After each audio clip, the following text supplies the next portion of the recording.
What's up, guys? Frank Fulci back again with another, this time it's not a haul video. I'm so used to saying with another weekly haul video, but at this time it's not a weekly haul video. It is the second time I'm doing this, actually. My every movie I watched in, this time it happens to be November. So we're a couple days into December. I didn't want it to get too far into the next month, because basically I would have to start another list. Now I haven't watched anything. I didn't watch anything on the 1st or today. So I don't have to worry about starting a new list yet, but I will soon. And probably they will be horror, Christmas and holiday related ones. But anyway, guys, welcome to the channel. If you're new here, if you like what you see, hopefully, you hit that subscribe button by the time the video is over. And if you are, a returning subscriber or a returning viewer, welcome, of course, to you too. So, like I said, I did this once before. I did this in October. I'll go ahead and put that suggested link or whatever up here, whichever side ends up being on. So if you haven't seen that one, it's pretty long. It was a lot longer than I thought it was going to be. My camera shuts off after 23 minutes of recording, so I actually had to do 3 separate takes on that one. Not takes, but 3 separate clips and then put them all together. It ended up being over an hour. I think it was an hour and 7 minutes. That was a lot of talking that I did.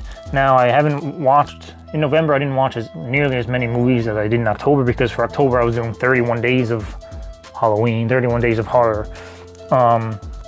This time I didn't do nearly as much, maybe 20 movies here, which is actually still pretty good. It's still a decent amount. So I don't plan on making this an hour long, but we'll see. Depends on how much I remember about each one of these. If you see me keep looking down here, I do have my laptop here with notes and things on it. Of course, I have a spreadsheet like a little nerd with all the movies that I watched. So I guess we'll get started. I have some water here because last time my throat was fried by the end. So hopefully this is something you guys enjoy. I know a couple people said they were looking forward to it, so here we go. Let's get started. First up, on November 1st, I watched The Untold Story. This movie is from 1993, directed by Herman. I watched it on Blu-ray. The Blu-ray just came out recently from Unearthed Films. I did a full review on this one, but what I can tell you about it here is it stars Anthony Wong, which is one of many films that these guys made together. Herman Yao, the director, and Anthony Wong starring. This movie is a exploitation film. It's basically called a Cat 3 film, which I keep doing this. This is like the 90th time I've already done this in the 3 minutes I'm doing this, so I'm sorry, guys. It's a habit of mine. But anyway, get used to it. So it's a Cat 3 film, and I didn't know what Cat 3 was basically until I was introduced to this movie by Unearthed Films. But Cat 3 is basically Hong Kong's equivalent of Video Nasties was in the UK. It's a list of movies that are not necessarily banned, but they're categorized a certain way to prevent people who aren't supposed to see them to see them. Or from seeing them, rather. So Untold Story is about a guy, Anthony Wong. He works at a restaurant. He owes the guy a lot of money, and he ends up not wanting to pay. They get into an argument, and he fucking kills the guy. This is put out by Unearthed Films, like I said, so you gotta kind of know what you're getting into. And again, with it being a Cat 3 film, it's pretty brutal. There's violence against children in this, which is not something even I'm used to. I don't think this is one that's like too extreme. And the funny thing about Cat 3 films is they mix a lot of humor in there too. So even though they're these extreme and gory and whatever out there movies, there's like comedic elements too that are really weird, and you would think they would be out of place, but if you read my written review, you see that it actually works well together with all the other elements going on. So at certain parts it seems like a zany cop movie, because there's these group of police officers that are going after Anthony Wong's character once they start finding dead bodies and all these things, and it's pretty funny, but it works well. Like I said, there's a lot of brutality in it. I don't think it's one of these things where it's too extreme. Like, if you've seen horror movies at any extensive length, you'll be okay to watch this one. But it's definitely a good watch. Definitely excited to own in my collection, of course. On that same day, now this Blu-ray came with, it was one of the special features, and it was a full-length documentary. So I'm going to talk about that here too. It's called Category 3, The Untold Story of Hong Kong Exploitation Cinema. So it's basically, as you can tell by the title, just a full-length documentary on Category 3 films, which to me was amazing, because just finding out about these types of films, and now I get to watch a whole documentary about them, it basically made me, want to watch every single movie that they talked about in that documentary. The problem with that is they're really hard to find, especially in the States. Now you can probably find not necessarily bootleg DVDs, but yeah, bootleg DVDs and some lower, cheaper, shitty quality ones.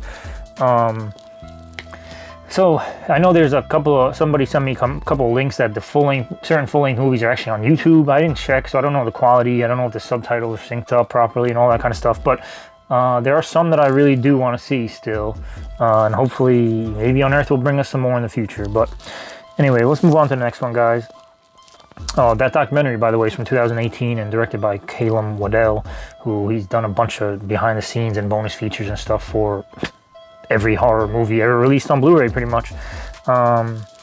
Anyway, on the 2nd of November, I watched Ebola Syndrome from 1996, also directed by Herman, also starring Anthony Wong. Now, this is another Cat 3 film. This is one I had on DVD. That's how I watched it. I actually had this years ago from, you guessed it, when we had the Ebola outbreak that was going on randomly. Now, obviously, it was a pandemic, not quite the size of fucking COVID, but it was a thing for a while. And people seem to stop talking about it pretty quickly in hindsight. But Ebola Syndrome, I bought it back then. Never fully watched it. Now that I was into Cat 3 because of the other movies I had seen in the documentary, I said now's the perfect time to do it. So I watched it that day, and it's fucking bonkers, man. It's, again, not that crazy extreme in terms of the amounts of gore and shit like that, but when it's brutal, it's brutal. Again, Anthony Wong's character works in a restaurant. Him and his boss one day go to get cheap meat, cheap pigs, whatever, for the restaurant, for the food, for the menu. And they're in South Africa or something like that. And Anthony Wong's character is a fucking piece of shit, basically. He sees a woman like sick and dying. This black African, like this tribal woman, she's like dying and falling over and laying on the ground, and he fucking rapes her. And it's absurd to even say this out loud, but that's what he does. He ends up getting Ebola virus from her, and the rest of the movie is just him spreading it around. He goes back and spreads it to everybody in the restaurant, and it's fucking crazy. By the end of the movie, he's just going down the street spitting on people. Ebola! Ebola for you! Ebola for you! And it's fucking crazy, and it's as funny as it sounds, but it's pretty fucking out there. Definitely recommended film. Again, if you are a fan of Cat 3, you've probably seen it by now. If not, recommend it for sure for something different than what you guys are used to. The next day on the 3rd, I watched The Cleaning Lady from 2018, directed by John Knautz. I watched this on Amazon Prime. John Knautz is director of Jack Brooks' Monster Slayer from 2007. I think I might have seen that at one point. I don't remember anything about it, of course. But that was the only thing I really saw in his filmography that I was even remotely familiar with. The Cleaning Lady, I don't know how you could categorize this one. It's not really a slasher, although you kind of get that vibe when you like look at the trailer and stuff. But it's about this woman who's like very clearly, evidently disfigured. She's like burned or whatever. And she's a cleaning lady in this building, and this woman hires her as a cleaning lady to do some like private sessions outside of the building management. Like, oh, can you cook for me, clean for me, whatever, I'm too busy, with my job. And they become friendly or whatever. Nobody really gives this cleaning lady, this disfigured cleaning lady, the time of day, except for this new woman. And they become friendly, and so the cleaning lady finally has a friend, and she gets a little crazy, I don't know the word. She gets attached to her, and she tries to help her. She tries to help her quit cigarettes. She makes her, she tells the girl, you got to throw these away, and she's like, go ahead. And she's like, no, you got to do it yourself.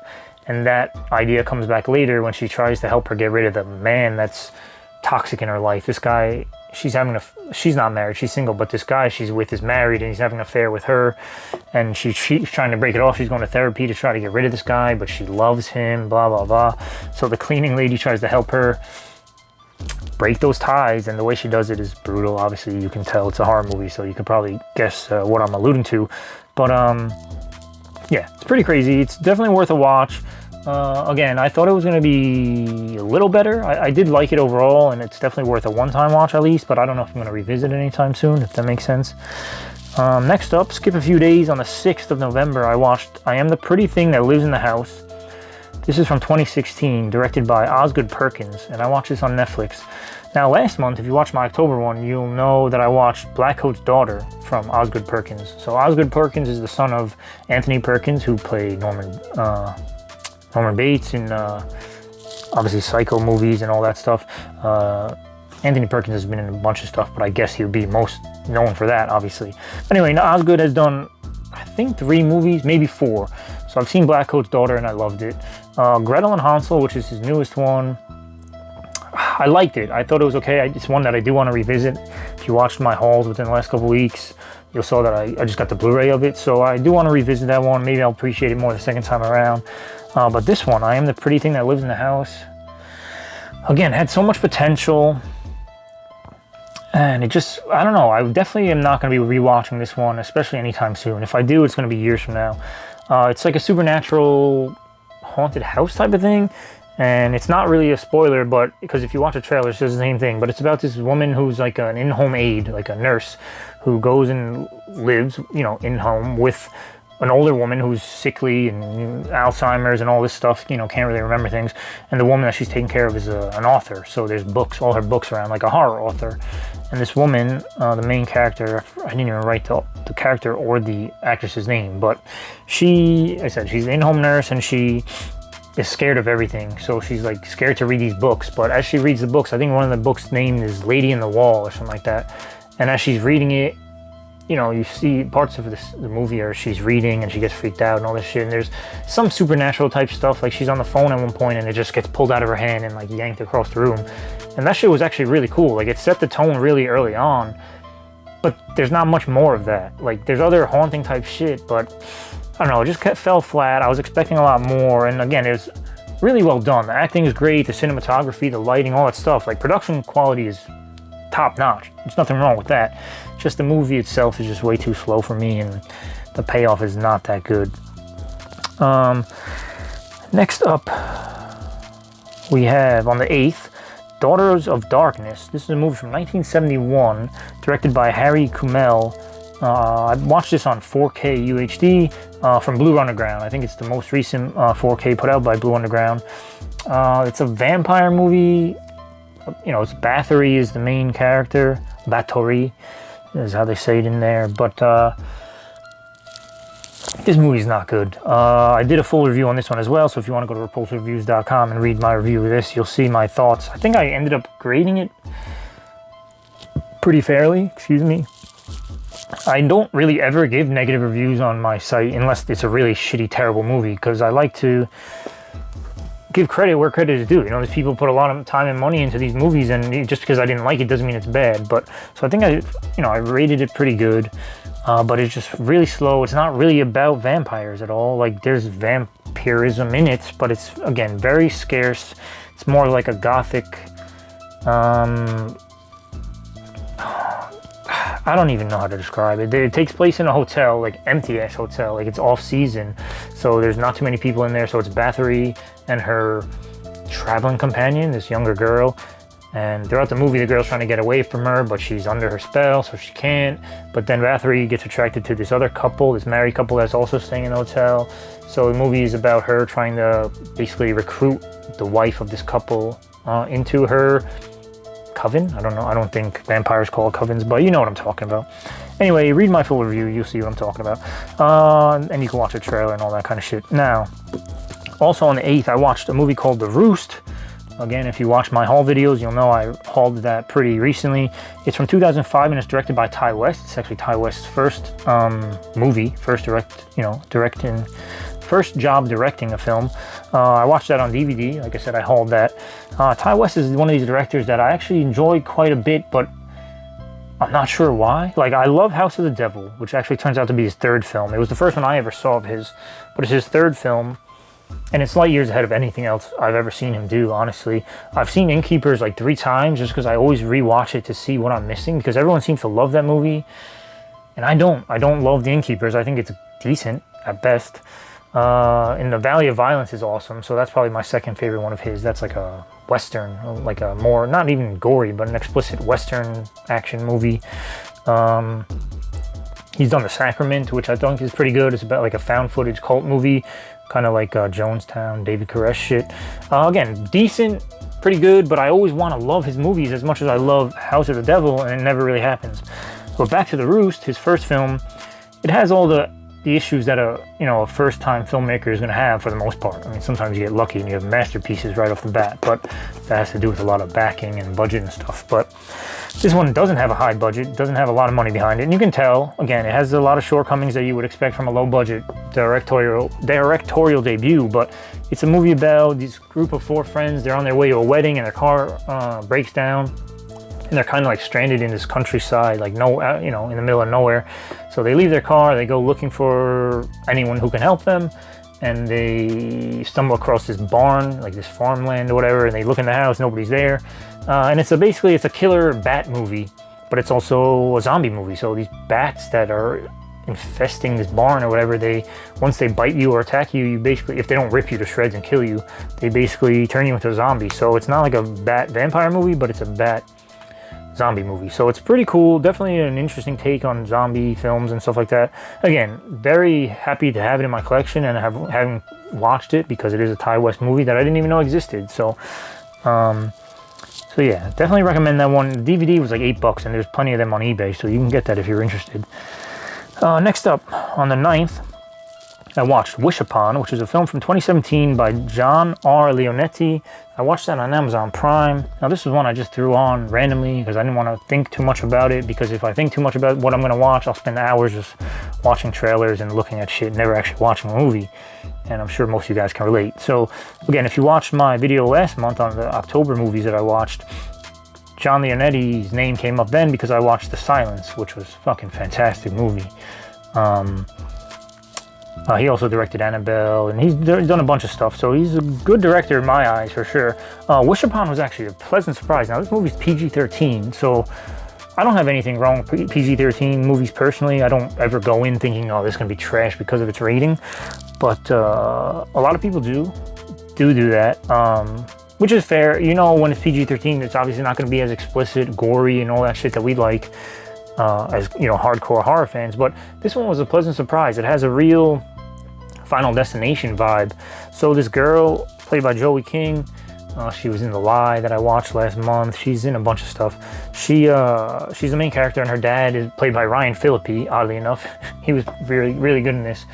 But her mom dies really young, and her dad's like this, I don't know if it's his job or he just does this with his buddy, but they go and dig through trash all fucking day. And he's like a hoarder. He like goes and digs through trash, finds stuff that he deems valuable, but you never actually see him selling it or anything. He just keeps it, and he says, oh, I'll do something with it later. But he finds her this, like, what ends up being, it's like a little cool decorative box, but it ends up being an ancient wish box from ancient Chinese tradition. And it's cool because it's like a supernatural movie that's different than, Catholic supernatural, like Exorcist type shit. It's a supernatural, ancient Chinese traditional demon, I guess you could say. But you make a wish on this box, it comes true, obviously. You know how those movies go. Just look at Wishmaster and things like that. It's never going to go the way you want it to, especially if you know it's a horror movie. But again, so she makes a wish, and the payment for that wish is someone that she knows or someone that's really close to her dies. So her dog is the first one to go, unfortunately. And again, this is a PG-13 movie, so it's not overly explicit. You're not going to see animal cruelty, but it's pretty sad. But then there's other people in the film that get killed, and they get killed in crazy ways, and that's where the Final Destination comparison comes in. There's one scene where the woman, she's friends with her neighbor. I guess she's like a motherly figure to her since her mother passed away at a young age. And the woman, and there's just, in the scene, after she had just made a wish, the woman's in her kitchen cooking, and they kind of try to throw you off because the pot on the stove starts bubbling and boiling over crazy, and you think there's going to be a fire or something. But then she goes and turns to turn that off, and something else happens to her, and it's pretty brutal. Again, nothing too explicitly bloody or gory, but it's an awesome kill or an awesome death scene. So I don't want to do too much spoiler on that one, but definitely worth a watch. Again, that was a surprise title. Just threw it on, and I actually really enjoyed it. Next up on the 10th, I watched a movie called Red from 2008. Dual directors on this one, Lucky McKee and Trygve Allister Diesen. You'll see. I'm going to put the director's name on the screen, so you'll see. I definitely butchered that, but this is a movie based on the book of the same title, read by Jack Ketchum, the first Jack Ketchum book I've ever actually read, finally. I loved the book, and this isn't really a horror movie, so why did I include it on here? Well, because it's fucking Jack Ketchum and it's Lucky McKee together, and because it's my fucking channel, and that's what I wanted to do. Last month I had my whole list, and I put it on Reddit, and I was excited to share this list with Reddit, and they weren't overly brutal to me, but man, they call you out on fucking everything. Oh, why would you consider this movie a horror? What makes this a horror movie? So whatever, I'm not even gonna bother doing that because I know right away they're gonna pick this apart. So Red is not really a horror movie, it's a revenge film, kind of, which I guess to certain people, that's not the same thing as a horror. But anyway, crazy cast for this. Brian Cox, Tom Sizemore, Robert Englund, Ashley Lawrence from Hellraiser 1 and 2, Shiloh Fernandez plays one of the young boys in it. He's from Dead Girl, he's from the Evil Dead remake. Noel Fisher, who I know as Mickey from Shameless. He's a great asshole character in anything he does. I guess technically he was in the Twilight movies too, which I've never seen. But anyway, Red is about, and this is not really spoilery because if you read the synopsis of the book and see the trailer of the movie, you'll know. So it's not really a spoiler, so don't get mad at me. Brian Cox plays Avery, and he's an old timer. He owns a hardware store in a small town, and he's out fishing one day, and Noel Fisher's character and Shiloh Fernandez's character and another young boy, they come and they have the shotgun in their hands, and they're talking to him, and he's fishing by himself, nobody else is around, and these kids are assholes basically, and they fucking shoot the dog. They just out of nowhere shoot the dog, who is named the Red, that's the name of the story. So the whole movie is him. It's not really a revenge film in the traditional sense. It's not overly brutal until later when he actually does end up doing shit to these kids, but he tries to do the right thing. He goes to the parents played by Tom Sizemore, and whoever else the mother is. Oh, Ashley Lawrence, I'm pretty sure is married to Tom Sizemore in this one. But he goes to Tom Sizemore characters, and Tom is like, nah, my sons wouldn't do that. You got the wrong kids, even though he clearly doesn't have the wrong kids. So he tries to go to the police. Nobody's going to take the case. It's just an animal. Nobody cares about a dumb dog. So it's like a drama, a revenge drama, but definitely worth a watch. Like I said, great cast. Brian Cox is going to be fantastic in anything you watch him in, whether it's fucking him as Agamemnon in Troy or him as Hannibal Lecter in Manhunter. He's clearly done everything under the sun at this point in his career, and he's great no matter what he's doing. So yeah, definitely recommend that one for sure. Again, don't expect a crazy horror movie, but if you like Jack Ketchum books and you like just great acting and good movies in general, give Red a watch. Again, I watched it on Amazon Prime, but you can find the DVD cheap somewhere. I don't know if it has a Blu-ray release, unfortunately, but next up on the 12th, so skip a couple of days, I watched House of Flesh Mannequins from 2009 by Domiziano Cristopharo. He's the director. I watched this on Blu-ray. This is from Unearthed Films, but it's part of their Too Extreme for Mainstream sub-label, I guess. Now, those are movies that are, quite frankly, too extreme for the mainstream. You can't sell them in stores. Not that too many stores sell straight up physical copies of horror movies in general anyway, anymore. But, yeah, it's basically, they're too extreme because of the fact there's basically real sex in there. It's like a porno mixed with horror. So this movie, again, I did a full review of this. I'm not going to go too in-depth with this one. It's strange as fuck, as are most of Domiziano's films. He's an Italian director. This one was filmed in the States. This is actually his first movie. The acting is just okay. It's not great. The effects are good. Mixed in with the effects are actual scenes of real life body manipulation artists. So people that do crazy suspension piercings and things like that. There's one scene where a girl gets a big ass needle shoved through both of her tits. Like, it's real. This is not fake. It's not special effects. Like, these are real body artists that are doing this to themselves, and he decided to throw that footage into the movie. It fits in because the movie is about a guy. He's like a loner in this apartment building, and he's an artist. He's a filmmaker in his own right. You know, he carries around a little home camcorder thing, and he meets this woman who feels bad for him in the building. She's more popular. She has friends. Giovanni Radici is in this. He's been in a lot of old school Italian cannibal movies and shit.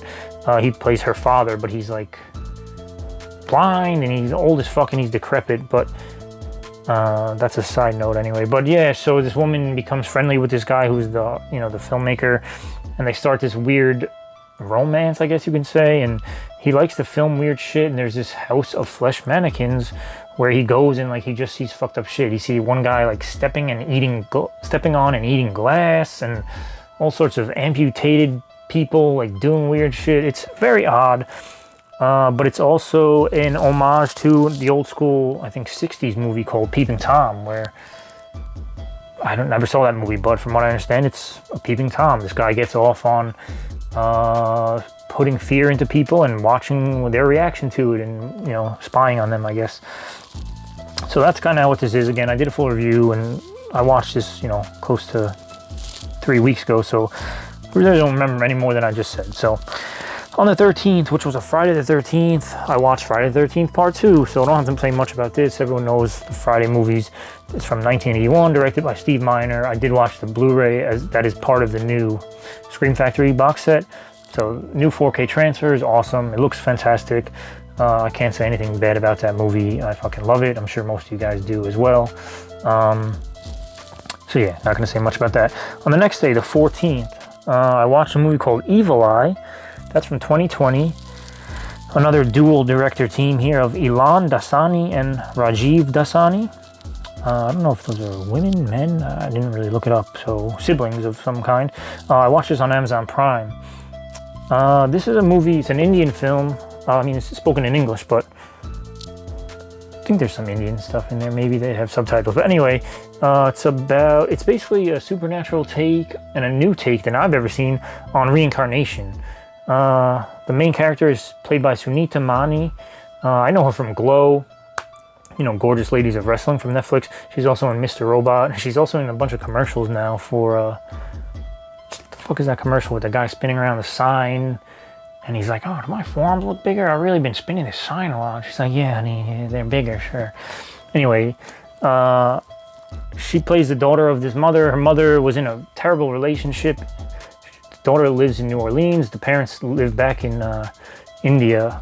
So they're long distance relationship. They're always on the phone together, blah, blah, blah.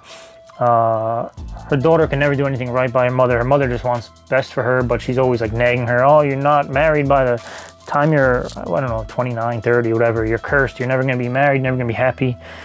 But her mother, the one telling her this, was in a bad relationship growing up. This guy used to beat her and he was very abusive.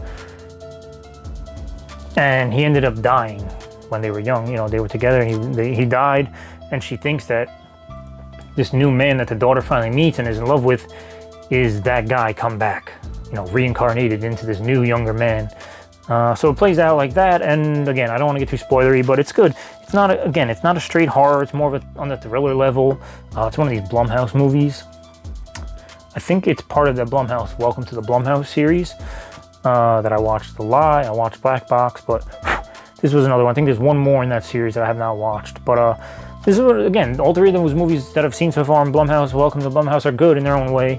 So I definitely recommend this one. Again, different than most horror movies that I see. So next up on the 15th, I watched Train to Busan, which everybody knows at this point. I feel like it's from 2016.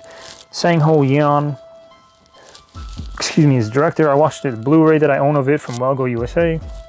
Now, I had seen that one years ago, so I wanted to rewatch it because the sequel is one that I watched later that day. But if you guys don't know, Train to Busan is about a father. I mean, it's about a lot of people, but this main character is this father and his daughter, and the parents are going through like a divorce of some kind. The young daughter, she's like 5 or 6, she's really young, wants to go visit the mother for her birthday weekend, you know, the daughter's birthday, and the father's so busy with his job. The daughter wants, I can go to Busan on the train by myself. So the dad's like, no, I'll take you. It's like a chore for him.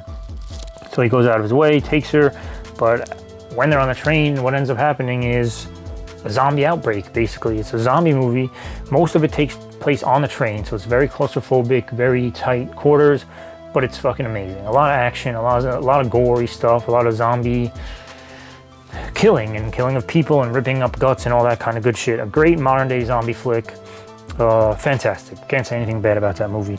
That same day, I watched Train to Busan presents Peninsula, directed by the same director, Sang-ho Yeon. 2020 is when it came out, so brand new movie, also on Blu-ray, also from Wellgo USA. I did do a full review of this, so you can watch the, read my review and read my full thoughts. But what I will say is, it's a great film. Great cast, great acting, great special effects, great, production quality is fantastic, cinematography, all that good stuff. But it's much different than Train to Busan. It's less of a straight up zombie horror film and more of an action shoot 'em up zombie film. So again, it's very good, but just go in knowing it's different than the first film. If you go in with that already in your mind and you're not expecting Train to Busan 2, I think you will enjoy it, because I enjoyed it quite a bit. Again, it's much different, but it's still very good. Skip a few days. On the 19th, I watched Night Train Murders from 1975, directed by Aldo Lado, on Blu-ray from 88 Films. This is one I've owned in my collection for years. I just never watched it. I literally took the shrink wrap off of it finally and watched it. Now, Mason from Puff Puff Comics, now Pop Culture Massacre, in the beginning of the month, he had mentioned to me, it's Italian horror month. I was like, man, I'm going to watch a lot of Italian horror this month. Yeah, I failed miserably. This is the first. I only watched one other one in this month, but this is the first, and we're already on the 19th. It's the first Italian horror I watched this month, so oh well. Anyway, this movie's pretty good. It's basically, if you're a fan of Last House on the Left, the original, Wes Craven, you're either going to love this or you're going to hate it. You're going to love it because it's basically exactly the same as that film, just takes place mainly on a train. So Night Train Murders is about these two girls. They're on vacation. I think it's Christmas vacation. They're going from Austria to Italy to stay with one of their families for the holidays. And they're on the train, and there's these two fucking hoodlums. They get on the train, and they meet this other woman who's already on the train with some other people. And she's attracted to these fucking assholes for whatever reason. So she becomes their third wheel, and they go around terrorizing people, fucking with people, whatever, until they get to the train car of these two young girls, and they fucking rape them, and they do crazy shit to them. And again, it's from 1975, so it's old school, slower pacing horror. But when it's fucked up, it's fucked up. They're jamming things into this girl's orifices that shouldn't be there. It's pretty fucking brutal. And the reason why I say it's like Last House on the Left is this trio of murderers end up at the house of the parents of the girl they just killed.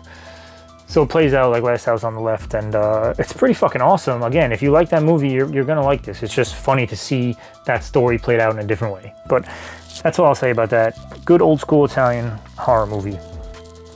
On the 20th, I revisited the classic I Spit on Your Grave from 1978 by Meyer Zarki, Blu-ray from Ronin Flicks. They just put out a new box set, so I wanted to revisit that. Brand new 2K transfer. It looks awesome. If you guys don't know, I Spit on Your Grave is a rape revenge film. One of the originals, I want to say. One of the most iconic, I guess you can use as a word here. For sure, everyone knows I Spit on Your Grave if you know the rape revenge subgenre. Meyer Zarki himself says this is not a horror film. He actually gets very angry when people call it a horror film, but I mean, dudes getting their penises cut off, and like the revenge that Jennifer Hills gets, Camille Keen's character gets in this film, is fucking horrific. So this is a horror film, whether he likes to admit it or not. So whatever, not much to say about that. Great, slower moving, whatever. The acting's not the greatest, but it's a good rape revenge film. I know it's not for everyone because it's a touchy subject, and as well as it should be, rape. But enjoyable if you can get past that, obviously, which is hard to do. Anyway, on the next day, I watched the highly anticipated I Spit on Your Grave Deja Vu, also from the box set from 2018, so 40 years later. Also directed by Meyer Zarki, Blu-ray, Ronin Flicks. Terrible fucking movie. 2.5 hours of trash. Everyone warned me about this, that it was. I've never heard one good thing about this movie, so everyone told me it was going to be bad, but I said, no way, I'll love this movie. It's impossible. You cannot love this movie. There's nothing to love about this. I do appreciate what he tried to do with connecting certain dots. In the original film, Johnny, who's like the leader of the pack, who goes and rapes Jennifer Hills, Johnny wears like a military hat, like a I call them hardcore hats because we used to rock them when we were hardcore kids back in the day. It's like a train conductor hat, you know, military squarish hats with a little brim. He was wearing one of those throughout the film. In this one, the main antagonist is his wife, getting revenge on Jennifer Hills and her daughter, played by, fuck is her name? Julie Bernadette, I think is her name. I follow her on Instagram and all this shit. But Camille Keaton is back 40 years later. She plays Jennifer Hills again. She's being terrorized now by the living family members of all the people she killed 40 years ago. So they want to get revenge on her revenge. 2.5 hours. Easily could cut an hour out and the film still wouldn't make any sense. The editing was garbage. It was edited by Terry Zarki, who is the son of Mayer. He has no business editing films. There's no score or soundtrack to be heard of or to be seen, which is fine because the original didn't have one either.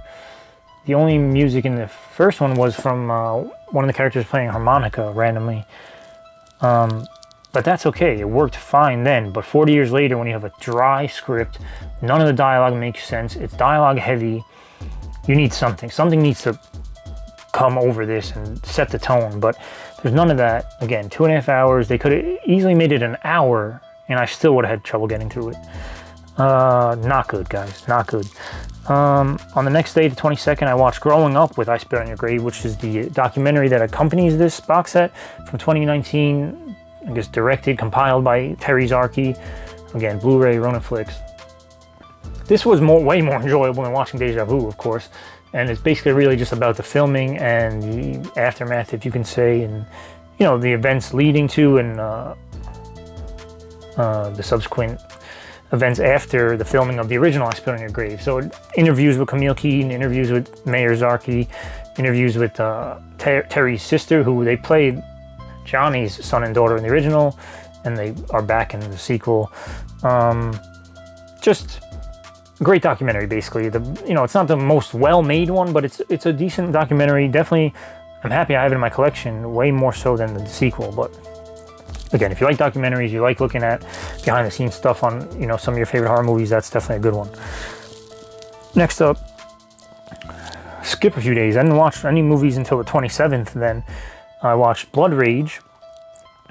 This was a day after Thanksgiving, so I was a day late. But Blood Rage, which is a Thanksgiving Day staple in most horror fans' watch list, from 1987 by John Grissmer. He's the director. I watched the Blu-ray from Arrow Video. John Grissmer, from what I can tell, he only directed one other film, Scalpel, from 1977. Now, I don't know, I think 88 Films and or Arrow or some company put out Scalpel. Now, I'm sure it's somewhere on my shelves. If not, there is definitely a Blu-ray of it, but I've never seen that one. But anyway, Blood Rage, if you guys don't know, it's about Thanksgiving break from school, these college-age kids. There's the two twin brothers. When they were younger, they were at the movies with a drive-in movie with their mother and her boyfriend at the time. They got out of the car while mom and boyfriend were fooling around, and they go and one of the brothers, Terry and Todd, I believe were their names, one of them murdered these people in their car, just hacked this motherfucker to pieces. So needless to say, the one who murdered them, maybe, was locked away for, I don't know, something like 20 years in an asylum. And on this Thanksgiving Day, he breaks out of the asylum and he wants to go. He's convinced now, after 20 years, finally he remembers the events, because he was just always assumed he was the killer, but he's convinced his psychiatrist, his therapist, whoever, that it was actually his brother, the one who's been free for 20 years. He was the one who did the murdering, and I was just so traumatized. I couldn't even remember these events until now. So he escapes from the asylum. He goes and is trying to go home to his family, and everyone starts getting murdered left and right, and it's a slasher film, and I won't spoil it, but good fucking movie in terms of the effect. It's corny as shit, very cheesy. Acting is not good. The main actor who plays the brothers is fucking terrible. But it's a good, cheesy popcorn movie, and definitely worth a watch around Thanksgiving time. So, next up, guys, we have, on the 28th, I watched a film called His House, and that's from 2020, directed by Remy Weeks, and I watched this on Netflix. It's another Blumhouse produced film. So Remy Weeks wrote and directed this one. It's first feature-length film. So I talked about debuts before being weird, you know, shitty from Ty West, but this is one that's on the opposite side. It's actually really done really well. You can tell the budget behind it was very powerful and very high, which is what produces a great film in terms of quality, right? So stories of this couple, this husband and wife, they're refugees. Doesn't really say where they're from, but you could assume probably from Rwanda or one of these types of places that is constantly in turmoil. So they're refugees. They're in this program that now they're not set free, but they're given a house to live in, and they have to still report weekly and do all this stuff and live within these means in this dilapidated fucking house that they were given. But if they do all this stuff, they will eventually be set free and be free citizens. And you know, they're in the UK somewhere, London, I guess, maybe. So it's basically a supernatural film. They're in this house, and basically they end up being, there's like a curse on them for something they've done in their past. And the husband and wife, I forget the actress's name, but she was actually, I think her character she played in Lovecraft Country. I think her name was Ruby. She's one of the main characters. So I would think in my notes I would have wrote the actress's name, but I forgot to do that. Anyway, she's in this. The acting is really great. Cinematography, the lighting, all that stuff is fantastic. It's basically a witch film. I don't want to get too spoilery. Apeth is the witch, this night witch that is coming to, and he's terrorizing these people, this couple, for something they've done in the past. So I won't say anything else, because as the movie goes on, you find out what they did and why they have this curse on them and why they're being terrorized. So definitely recommended watch on that one. A lot of people have been praising this one. I didn't think I was going to like it, and as it was going, started off kind of slow. I was like, nah, this is not for me. But by the end, I did agree. I did like it. The next one here on the 29th is Underwater from 2020. Fuck, I didn't write the director of this. Sorry guys, I failed on that one, so I don't know who the director is. I'll look it up after and I'll edit it and put it in, you know, at the bottom. I watched this on HBO Max. Starring Kristen Stewart, Mamadou Athie, who was in Black Box from last month's viewing list, TJ Miller, who plays Erlich Bachman in the early seasons of Silicon Valley. He was thrown in there basically as the comedic relief, but Kristen Stewart is the main character. She's like a mechanical engineer. They're this team, this crew, who are working, I don't know, 7 miles underneath the ocean, you know, underwater in this drilling system, whatever they're drilling for. And it's basically a creature feature. It's PG-13 also, so again, nothing too crazy, but in terms of gore and shit like that, but it is brutal. It's cool. It's a monster movie. It's an underwater monster movie. The premise of this reminded me of a book I read a couple of years ago called The Deep, by Nick Cutter. Very claustrophobic feeling when I was reading that book. It makes you feel a certain way. So this one has that. Imagine being miles under the surface of the ocean, so you know you can't go anywhere. Just that thought that you can be crushed at any second under millions of pounds of pressure, you know, whatever the actual number is. But the CGI was not that great. There was a lot of CG in terms of like making them actually look underwater and do the things they had to do, which was a shame. I don't know if I've heard good or bad things about this. I feel like people might be indifferent to this. I don't know if it did well in theaters. This might have been one of these COVID in some theaters, not in some, or maybe it hit right before COVID, but didn't really hear much about this. I'm glad I watched it. I did want to watch it when it came out originally, so I'm glad I got to do it now. It is rewatchable, but not anytime soon. But I thought it was pretty good. Anyway, the last one that I watched, guys, it was on the 30th, was second and last Italian horror movie, Alien 2 on Earth, from 1980, directed by Ciro Ippolito, who directed it under the name Sam Cromwell. I watched this also on Blu-ray, another one that I had from 88 Films that I finally unwrapped out of the shrink wrap and watched it.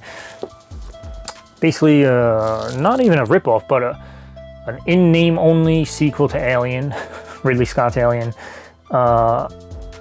It's about these cave-dwelling, this crew of like people, they're, I guess, archaeologists, whatever, these young, I don't know, early 20s kids. They go in this cave and they basically uncover this fucking aliens, and the special effects are trash. So you don't ever really actually see officially what this creature looks like. You just see a lot of tendrils and tentacles and gushy, gooey, red things and blobs coming out of nowhere. And these kids, the special effects are pretty cool in terms of when they get killed, like heads sliding off of attacked bodies and things like that. So special effects in terms of the kills are pretty good. Again, the Alien is what it is. For a low budget monster movie, it's pretty good. But don't expect amazing acting or anything like that. But again, a fun one to watch. It was slow because of what it was, cheesy and shit like that, but definitely recommend it for sure. Now my camera's gonna cut off once more. So that's it, guys. That was it for the month. Hopefully you guys liked what I talked about here. I know it wasn't anything too exciting, but a lot of good movies this month. Nothing near as many good ones as October was. But again, hopefully this was something that interested you guys. I'm gonna go ahead and try to edit this and put it together and get it up tonight on Wednesday. And hit me in the comments, guys. Make sure you know, let me know if you saw any of these, if you plan on watching any of these after hearing what I said about them. What did you like? What did you dislike of these movies that you have seen? And what did you watch in November, of course? So make sure you subscribe if you haven't already. Give me that thumbs up. Hit me in the comments below and be on the lookout for this weekend's haul video coming in a few days. Till next time, guys, peace out and be good.